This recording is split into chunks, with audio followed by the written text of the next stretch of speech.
Hey everybody, Dr. LeGrand here. I am super excited about today's topic as far as helping you guys, if you have ADHD, helping with your sleep. It is a very common problem for people who have ADHD where it could be contributing more of a problem for your ADHD if you have sleep issues. This is a very big contributing factor that I see a lot of my patients. Or you might be a parent that has a child with ADHD and might suspecting that their sleeping schedule might not be the best and they're having some sleeping issues, which can cause brain fog, fatigue, inattention, being distracted, all these kind of things, or being even more hyperactive. So this is something you'll definitely not want to miss on this live stream. Now, if you're watching the replay, whether on YouTube or Facebook, before we get started, also on this live stream, I do have a free guide if you have ADHD for adults, as well as if you're a parent and have a child with ADHD. I'll leave that in the link below or above, depending on which platform you're watching this, either on Facebook or YouTube. So let's go ahead and dive into the real big top recommendations I suggest if you have ADHD and you're having sleep issues. The very first thing that you should be practicing, even if you don't have ADHD, but everybody should be practicing if you have sleep issues, is practicing sleep hygiene. You've probably heard about this, but I cannot stress this enough. You know, when it comes to the brain, what needs to happen is it does need to get dark in order for the brain to release a chemical called melatonin. Now, you probably have heard of this type of thing in a pill, but your body actually naturally does produce melatonin to be able to help you sleep. Once it gets dark out, then the brain starts producing that and it gets you sleepy to be able to fall asleep. Now, that can't happen in this modern era when we actually have a phone in front of our face at night. What you need to do is practice good sleep hygiene by at least 2 hours before bed, being away from screens, especially if you have issues from sleeping. So this is something that you should be practicing. The other thing you should also be doing is our digestive system needs to be at a complete rest when we are sleeping. That can keep us up at night if we're eating too late at night. So at least, again, this also applies by 2 hours before you go to bed, you should not be eating anything. This gives the time for the body to finally finish digesting what it needs to, so it isn't keeping you up at night. The other things that I also do recommend is by,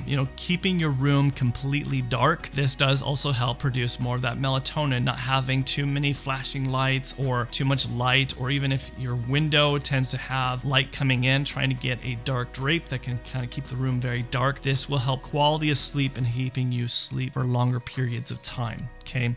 The second thing that I do recommend is light therapy. So what this is basically using natural light. So either the sun, we're now in the summertime months, but when you're not in the summertime months, there is natural light lamps that you can use. And this helps reset the biological clock. So if you tend to have a really bad sleeping pattern where you don't go to bed until like 3 or 4 in the morning, and you tend to sleep in until 12 o'clock, you need to be resetting your biological clock as far as when it comes to sleep. And how you do this is exposing yourself to natural light very first thing in the morning. So you do this for about an hour. So opening up the windows or just walking outside for an hour, reading, a newspaper or book or listening to something as you're being exposed to natural light. The body starts resetting this. So for example, if you're wanting to get up like at 8 o'clock in the morning every morning, making sure you force yourself to get up at 8 o'clock, expose yourself to natural light very first thing for that very first hour from 8 to 9. And then, that will help kind of reset things. Now, the other thing that I also do recommend when it comes to helping with sleep is exercising on a regular basis. This helps keep the blood flow flowing, keeping the blood flow in the brain moving active, as well as, keeping the body healthy. This can help you be more tired at night. Make sure that you're not exercising super late at night. This can kind of stimulate you. So trying to do it more in the morning or afternoon, no later than, I would say 4 or 5 o'clock if you are having issues with falling asleep. The fourth thing that I do recommend is probably something you've already heard about, is melatonin. But there's two types of different melatonin that I want to stress here that a lot of people do not understand when it comes to melatonin. Some people say, oh, I've already tried melatonin. I have lots of patients that will tell me this, that I've tried melatonin and it hasn't worked for me. That's because you need to ask yourself first, do you have a hard time falling asleep or staying asleep? There's a big difference here when it comes to sleep issues. You need to ask yourself, and you might have a combination of both. If you have the combination of both, you should be trying something that's called melatonin time release. Or if you have an issue of staying asleep, sleep, that would be using something like melatonin time release. What this does, it releases melatonin throughout the night versus taking just melatonin that just helps you fall asleep. So if you're having issues just falling asleep, then melatonin is something you should be trying for yourself, or if you have a child with ADHD. So the other thing that also, the fifth and last thing that I do recommend for helping you yourself, if you have ADHD or if you have a child that has ADHD, helping with sleep, is using something called L-tryptophan or 5-HTP. Now you do need to check with your doctor first as far as when it comes to,